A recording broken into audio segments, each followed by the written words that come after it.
What's up, everybody? It's the Hardy Construction. You can find us on Instagram, Tumblr, Twitter, as well as Facebook with your host, Komp and Rudy Tooty. Today's film is The Visit, 2015. I would have sworn this movie came out like 6 years ago. The Visit, 2015. Yeah. Two siblings become increasingly frightened by their grandparents' disturbing behavior while visiting them on vacation. Directed by and written by M. Night Shyamalan. Starring Olivia de Jong, I read his name wrong, Ed Oxenbould, Deanna Dungan, Catherine Hahn, as well as Peter McRobbie and Celia Keenan-Bolger. Wow, Bolger. So, Denny, why'd you pick this film? Because it's supposedly the comeback of M. Night. Is it Shyamalan or is it Shyamalan? I heard it was Shyamalan or something like that. It's very hard to get his name correct. I would be curious to hear him say it. He has a hot wife. That for Does sure, he? yes. I knew would love it because she's also an Indian American woman. I don't know if I said that correctly. Bhavna Vaswani. She's super hot. All I remember was watching. For some reason, they had an interview with him. Oh, he was being interviewed by Howard Stern, and Howard Stern just kept hitting on his wife for some reason. And then there was also something. I think there was a live stream for like oh wow, she is quite hot. Yeah, there was like a live streaming at movie theater where they were interviewing him, and she was in the room, and she's just like smoking hot wife, and I'm like, good for him. It's also funny, and I like that because usually you see like he's a good looking guy. You think so?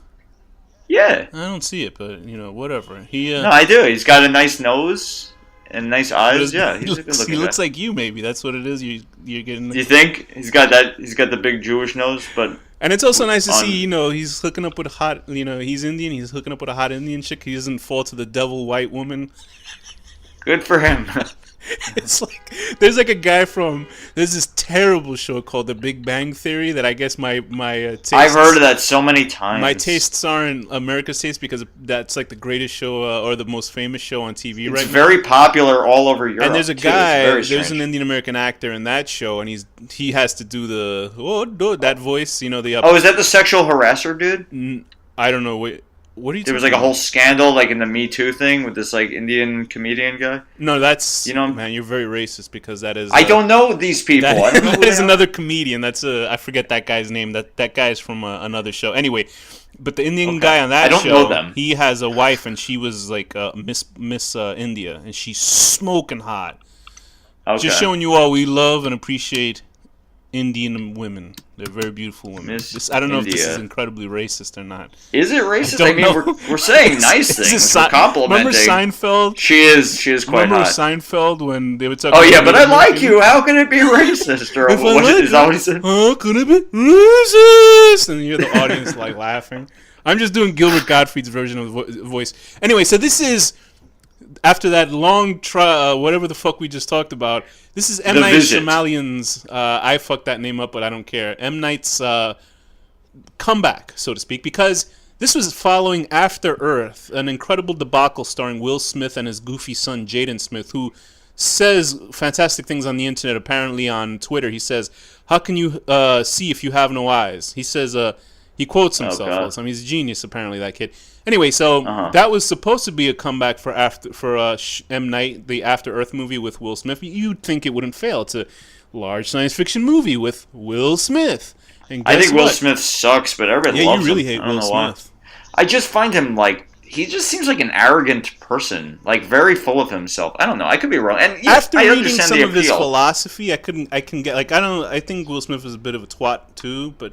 Probably not as much as you do, but I don't go... I like him in, like, Independence Day and Men in Black and stuff. Yeah, but and Bad Boys and stuff like that.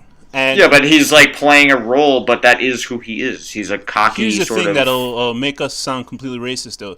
Will Smith basically says he has to be that way and accepts the way he is because he is a black man there's rarely any black actors that are on the caliber that he is that can demand the sort of money and exposure that he does. So like that's true. Because like if you say that about Robert Downey Jr., who's a pretentious twat too, nobody has a problem with it. Like Robert Downey Jr., he's funny.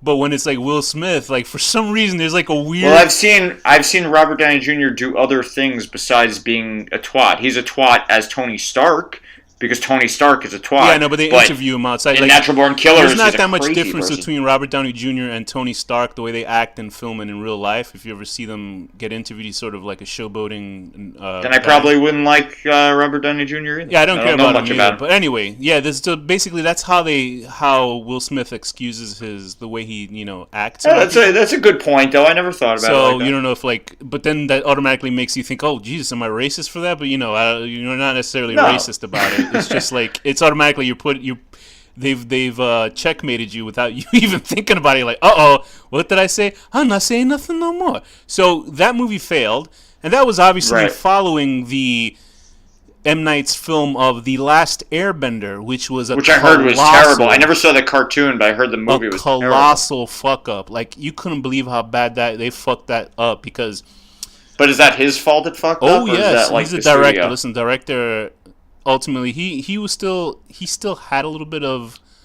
I think Last Airbender had followed Lady in the Water, I believe, or something like that, which was another fuck up on his. No, I followed The Happening. You liked I heard was terrible. Oh, was The Happening? Oh, yeah. No, I never saw that. Yeah, right. The Happening was the stuff that we got to do The Happening one day, but it's a disaster. Anyway, but with The Last Airbender, sorry for doing the side stuff. We're talking about M. Night. The Last Airbender, I actually went out and I saw the first season of the animation, which I hear is amazing. Great show. The first season. I saw what they did with that movie, and I didn't even bother watching the rest of the show. And this is because it's not the cartoon show's fault. Apparently, the show went on for 3 more seasons after that. It went with something called The Legend of Korra. And but anyway, the show is great because it's an American animation that really aped Japanese anime sort of style in the way it's animated, actually animated like really good for the way it is. Because you think about any animation that comes out today, you're thinking just flash animation for like American cartoons, and it's terrible. But in The Last Airbender, the characters are clearly like they have the big cartoon Asian, Japanese manga eyes. So automatically, we think they're Western. No, they're Asian. They just make them big eyes because they're for whatever Japanese.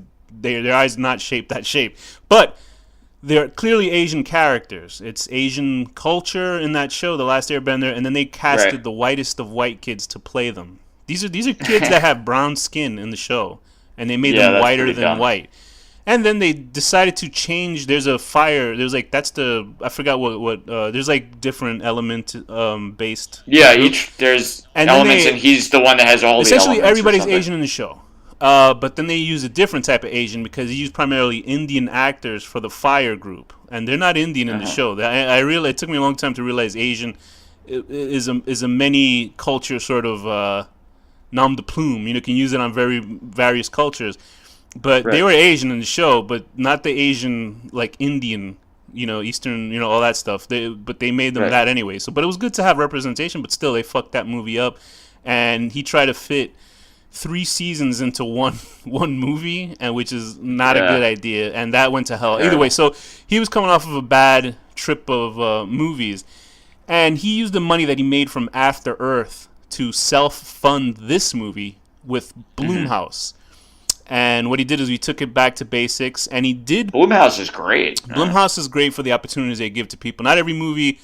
I guess a lot of, I'm not going to say not every movie is a success. Every movie essentially is a success for them. I'm just saying for individuals, whether they like them or not, because Blumhouse films are either hit or miss, but they are certainly the new wave of horror. So if you really look at their films, they're not bloody, they're not gory, but they're very, they're thrillers. They're very thriller-centric and horror, and there's demons and stuff like that, which Danny likes. They did Get Out. Did they? Yeah. I always think that Blumhouse has the worst movie intro because it looks like the worst first-person shooter in history. Whenever it shows the Blumhouse logo, it's like this camera moving with the house. Yeah, it's moving left and right in this room, and it's like 1980s graphics of people superimposed in a room. And I'm like, what is this? They did all the Creep movies too. They did the what? Creep movies? Oh yeah, that's good. Yeah. That's good stuff right there. So so it really is. It depends on your taste, but at least they're funding movies, and that's good. Jason Blum is must be Good guy. He must be just like Scrooge McDuck. He just opens up a door and jumps into fucking money. Like that's what he does now. And you know what? Good for him because he's funding these horror movies and is keeping horror at least relevant. Thank you. Thank you very much, Mr. Thank you, Jason. Anyway, so he funded this film basically from. Can you imagine getting paid? We should talk about the film. I realize we haven't done that yet. Can you imagine making money enough from one movie that you fund this movie? I don't know how much did you say how much the budget was in this movie? $5 million. Okay, so he took $5 million from, I'm sure, like a $10 million payday for that movie. As a director, I would be doing the same thing. I don't know, like. I would too. Oh my god, could you imagine how many of your own movies, like, because I can imagine directors that don't. And it made $100 million. This movie. Yeah, well, yeah, because it was, it's word of mouth. This for sure had word of mouth because it was people saying, "Hey, look, it's back." He's back. Although I don't think it was that good to make $100 million. I didn't think it was even that great. I was just like, I don't think it was bad. I just don't think it was that. I was good. sort of bored because here's the problem, Danny. You always, get mad at me for it. I knew the spoiler before I saw the film. I had heard, but this is the thing. I heard the spoiler about 3 years ago, so it was like. See, I didn't know the spoiler, which is good. So I was actually going like in fresh, genuinely. You'd be like, oh, okay, so obviously. No, I was creeped out. Yeah, no, I can. Even when I saw the scene itself, I was like, that's handled really well. So obviously, if you haven't seen the film, we're gonna spoil the movie. So watch the movie and then listen to us because I can imagine. I wonder. I think there's people that actually listen to our show without watching the films, which is. Oh yeah, no, don't do that. That's amazing. I still think I appreciate that's it. You're ruining movies because you know what happens. They listen to episodes because they haven't seen the movie because they hear 10-minute discussions about us talking about Indian women. That's what it is. That's true. Well, guys, we're about to spoil the whole movie, so we're done with Indian women now. If you don't want the movie spoiled for you, here we go. So anyway, I heard that spoiled 3 years ago, and I was like, okay, that's all right, whatever. Anyway, but watching the film here, what does this movie deal with itself? What is it about? I mean, it seems at first I was thinking maybe it was like supernatural, like the grandma was like possessed or something. Yeah, that's what I thought in the trailer too. Then you start to realize like, oh no, they're insane, which is scary in and of itself. Like when you see her with a knife and shit, it's like pretty scary. Would you say that they're insane in the membrane? Insane in the brain. Imagine the grandmother went out and she was like, "These pigs got both my husband." Anyway, go ahead. So this story centers on who? The story centers on Becca and Tyler. Becca looks like a young Kirsten Dunst. It's weird. You should have seen that creepy text Danny sent to me. He was like, "Oh, that Becca's so hot." Oh, I did not. I did not. He was flicking his tongue. He was like, "Oh, she's." I didn't do that. Ooh, so hot. Want to touch the hiney? Oh. I was saying that about Nana. And then Danny said, "That Olivia DeHong is one fine piece of age." A guy that I know went with her and got it on. Woo! That was the worst impressions I've done 2 in a row. Really horrible. No, that was pretty good. Anyway, I knew who you were doing. So Olivia DeHong is playing who? She's doing the I don't know. Holy Lord, the name of the girl. It says it on the IMDb. She is playing, as I scroll up the screen, she's playing Becca. And her brother is played by Ed Oxenbould, playing Tyler. Strangely enough, I was watching this film and I was like, where have I seen this young boy before? Anyway, he looks like he's from Hanson. First of all, he looks like another kid actor from like the 90s. I think his name was Froggy or whatever. He looks like another kid actor. If you put big glasses on him, he looks like the kid from Full House. No, well, maybe. No, he looks like the kid from what the hell's that? Jerry Maguire. You know that kid who was like, spiders have 8 arms. You know that kid who does stupid I never saw it. That was a pretty good movie actually. But anyway, okay. I had seen. I was like, where did I know this kid from? So I was scrolling through his IMDb. I was like, where the fuck did I see this kid from? And then I'm looking at her and I was like, where have I seen her from? I'm like, I know I've seen these 2 actors from something, and I just didn't know where it was from. They were in a Christmas-themed horror film that just came out last year called Better Watch Out, which is really together. Yes, they were really good in it, and I was like, oh, that's interesting. They must have given them the job after seeing them do well in this movie. Oh, that's cool. I will not spoil Better Watch Out, but it has a... How do you know the spoil? You haven't seen it? No, I've seen it. It came out, Danny, I said last year. I saw the movie. Okay. It's called Better Watch Out, and it's a play on Home Alone, but it's really, like, a killer sort of Home Alone. You know what I mean? Where kids killing. Well, that's basically what Your Next is. Yeah, basically. But there's a phenomenal way that story is told that I did not expect, even from the trailers itself. The trailers don't really spoiler it. But I really truly suggest, and we should probably do it for Christmas. Why don't we do that for Christmas? Yeah, it's really good. So if you watch Better Watch Out, it has these two kids in it, and it's actually really good. And they're playing two different characters, and she's a little bit older. Obviously, she's probably like a year older, 2 years older than he is. Yeah. But it's a really good movie. Better watch out. Anyway, so these two are brother and sister. Their mother's played by Catherine Hahn, who I was talking to Danny before this episode, recording it. He was saying all kinds of perverse things. It was that's fine. Insulting, she's not honestly. like the young girl that you were talking about from the movie. I was like, Catherine Hahn. I was like, why do I think she's from Saturday Night Live? I would have sworn she was from Saturday Night Live, like one of the seasons. Then I realized I keep mixing her up with Anna Gasteyer, who is somebody from Saturday Night Live, and they look similar. But Catherine Hahn is super hot. But you said that she was an Anchorman, and I was like, I don't remember her in Anchorman. Like she was an Anchorman apparently. I don't know. So yeah, Catherine Hahn is smoking hot. She's like a MILF in this movie, I guess, and she was recently from a show called I Love Dick with Kevin Bacon. It's about like I didn't watch that show, but the premise sounded funny. It was about this woman who's obsessed with Kevin Bacon, who's like sort of like an Anthony Bourdain sort of guy, and she's married. Yeah. And she wants to fuck this guy, like she wants to fuck him, but I guess he won't fuck her. So, but that makes her fuck her husband even more, and her husband appreciates it. It's like a stupid, but they canceled the show apparently, so whatever. But yeah, I'm trying to think of what movie she's in. Movies called Afternoon Delight. You know what I really thought I recognized was the Pop character, the actor, right? Yeah, I have definitely seen him. I just don't know what. Like I couldn't figure it out. It's gonna freak me out that I don't know where she's from, Catherine Hahn. I know I've seen her, but I just don't know where. When I worked at this movie theater, we had a lot of independent films, and she just showed up in all of them. Essentially, she's like an indie actor. Oh, he's in Daredevil. The TV show. Oh, is he the priest?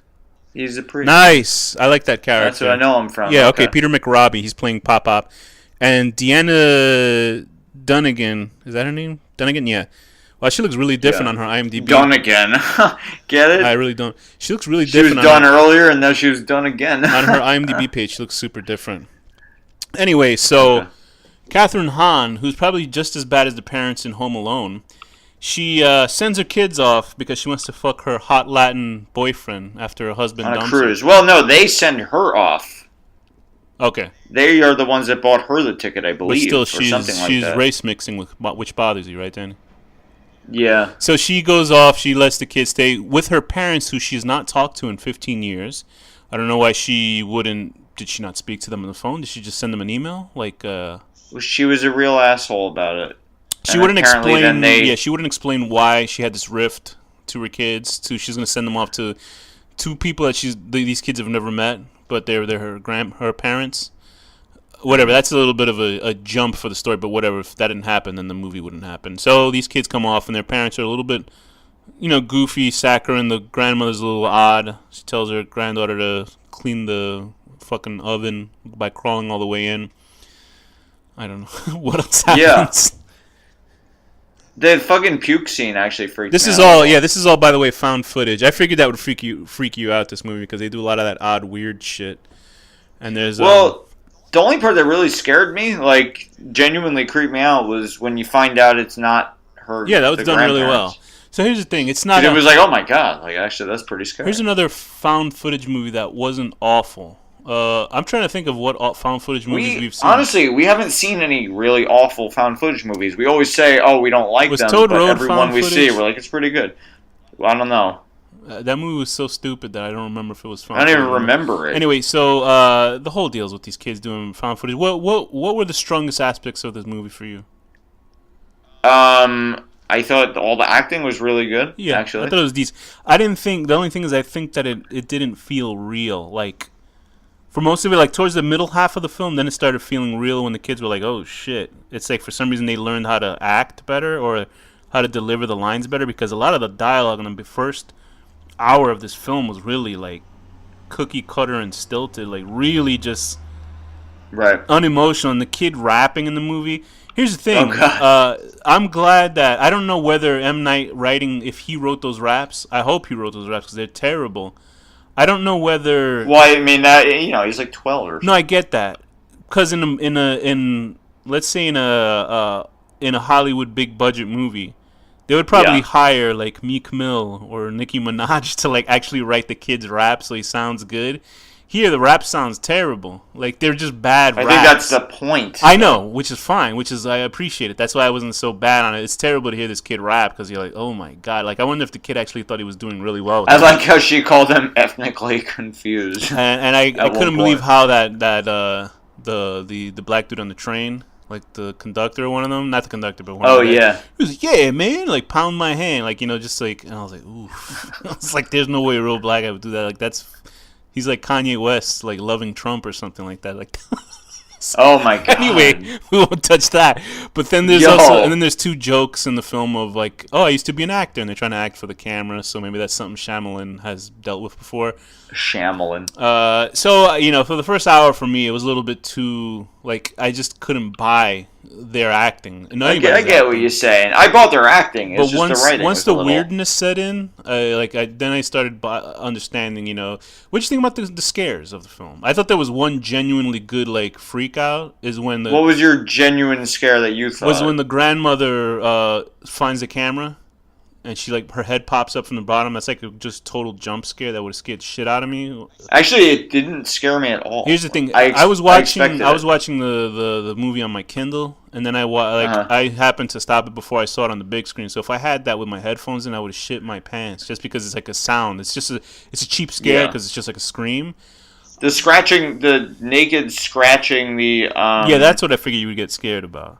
Yeah, that creeped me out, and also. This is weird, but just her ass being exposed when they were playing hide and seek. Oh no, she's too old for you. You like the Olivia Dunham. No, it did turn me on. I like the vomiting scene where she's walking around vomiting and the butt scene. Yeah, there's a lot of. Oh yeah, I could marry this. There's a lot of old ass in this movie if you're into it. Either shit flying out of it or think about the shit stuff. That's good for movies, for audiences to react to, like when that guy shoves his diaper in the kid's face. Yeah, that was pretty gross.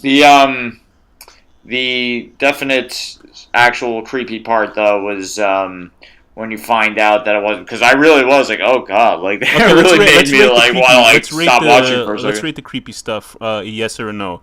When the grandmother's puking in the stairwell. It was upsetting. Yeah, it was upsetting. Okay, that one. When the lady's scratching on the walls. That definitely creeped me out. When the old lady... I did get a boner, When the old lady sees the camera in the room. That wasn't screaming, but it was more like, whoa, that kind of thing. It wasn't scary. Yeah, when she had the knife at the door, that bothered me. That was spooky, right. The pop with the shotgun in his mouth I thought was pretty good. That was spooky.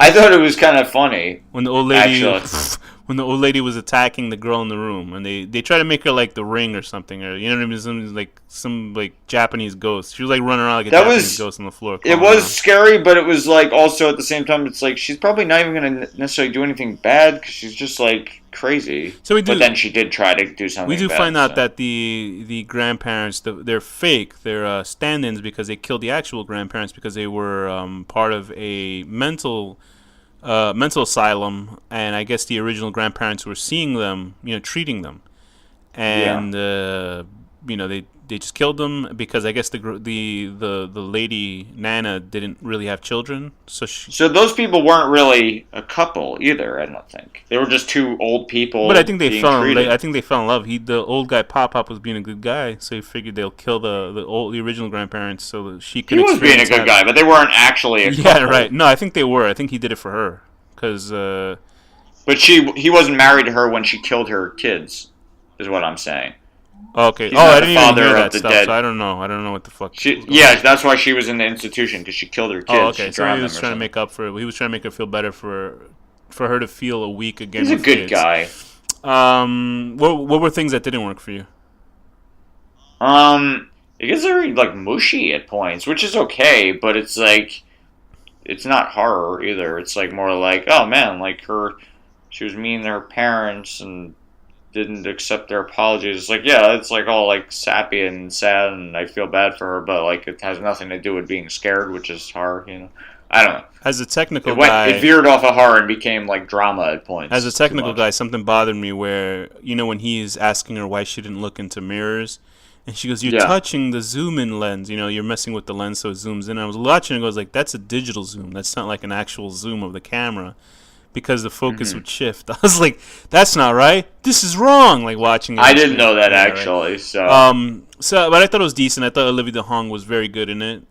Towards the second half, I thought everything. Imagine it's like you never look in mirrors, and then you notice her lipstick's on like mush smeared on her face. Yeah, right. Like all her makeup's off. If she puts her sweater on backwards, of course. What did you think of the main boy character? I liked him. Yeah, I think they were decent. He's very like I don't know, like Norman Rockwell looking or something. Like myself, I don't feel really anything towards this film. Like I wasn't bored by it. I mean, I was bored by it the first hour, but I was like, it literally it was like almost like sleepy. But it's not that it was terrible. It was just like, okay, whatever. It's because I knew what happening going in. So it's a mainstream feel good horror movie. Especially towards the ending of the film, and then the kid does a rap at the very end, which I thought was cute. It's definitely like more mainstream, like the way Signs was. Or it's something. Certainly not. It's certainly not. It's not a gory film, and I guess that's Blumhouse's forte of not. They make a movie basically about $3 to $9 million, but it's not dark either, so though. they can have a PG-13 audience watching it. Because watching the movie, I was like, is this? I goes, is this like a horror movie for kids? But it's not, because they curse and you see naked ass and stuff like that. Yeah, and I was like, well, that's what I'm saying. It doesn't know if it's like a this could have easily been a horror movie for kids, because that's what it sort of feels. It's sort of so clean cut for the most part that you're like, this is a movie for kids or some shit like that. But what is it rated? Is it rated R? It has to be PG-13. I don't know, because there's one fuck word, and usually you can get away with that, but you see her butt like twice or something like that. But I'm not sure. I think it might be an R, but I'm thinking it's PG-13. It has to be that sort of rating, especially if it's Blumhouse. Blumhouse does not release anything R-rated from what I remember. Well, Creep shows a full-on cock. That's on Netflix, though. That's not in the theaters.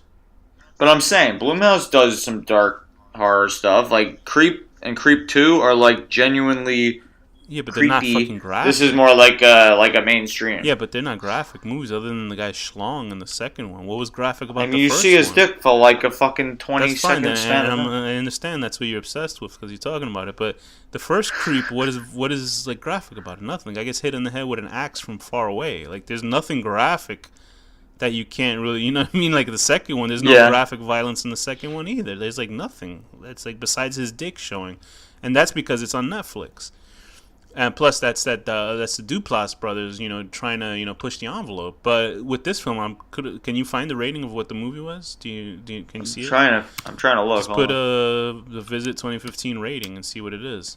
The Visit 2015 rating. But I thought for what it is, it's pretty clean, and I think apparently there was 3 different cuts of the movie where one was full comedy, one was full horror, and one was in between. PG-13. Yeah, see? So I think he went, PG-13 with the film, and he went the middle route, which was horror and scare and funny. So I think it worked for the movie as well. And also a little bit of drama. A little bit of drama? Yeah, like the whole like. Sure. Yeah, I guess so. That whole act. I mean, different kind of drama. Like, I thought it was good acting when he gave both the kids a monologue. Basically when the girl had her acting scene when she's crying about why she doesn't look in mirrors, and then the boys' like football story. So they did really well with that kind of stuff, and the older parents are obviously good actors. Catherine Hahn is sort of underused in the movie. She's sort of but she's used for whatever she's need to be used in the film. I thought it was decent. I'm not too crazy about the movie myself, so I'd give it a 5 out of 10. Being a young boy and seeing your non-grandma's old ass cheeks showing in the darkness. I don't know. Wait, what was your rating? 5 out of 10. Really? Okay. It's alright. It's nothing, spectacular.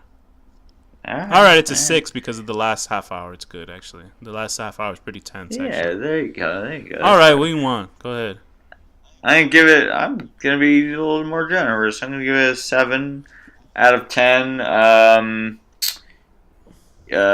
Having a type of dementia that when the sun goes down, you walk around projectile vomiting like Reagan from The Exorcist. Yeah, that was a good effect. I like that.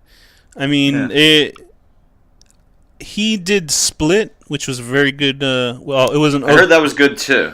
It was okay. It was good, but it was okay. It was good, but it was okay. But it was better than this one.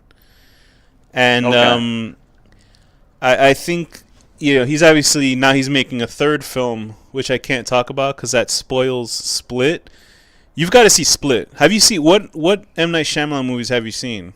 Do you know I've off the seen top of your head? Unbreakable, Signs, Sixth Sense. Okay, This so Lady in the Water. please immediately see Split before you hear any news about his Oh, next and The film. Village. I've seen a lot of them actually. Okay, listen, I'm not kidding. See Split before you Okay. hear about anything else. It's funny because Okay. Danny has not seen the rest of fucking Walking Dead. Is an enormous spoiler for that. Shush it. There's an enormous spoiler at the end of Split. You have to see Split. Walking Dead, you can probably wait 9 years to watch because who gives a shit about that show?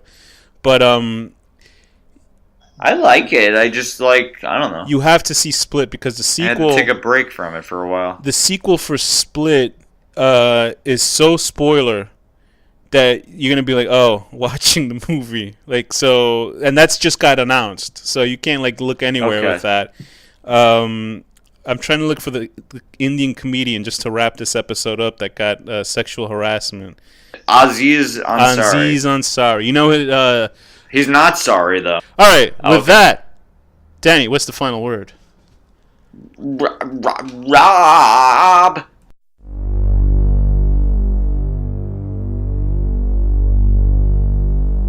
The horror deconstruction.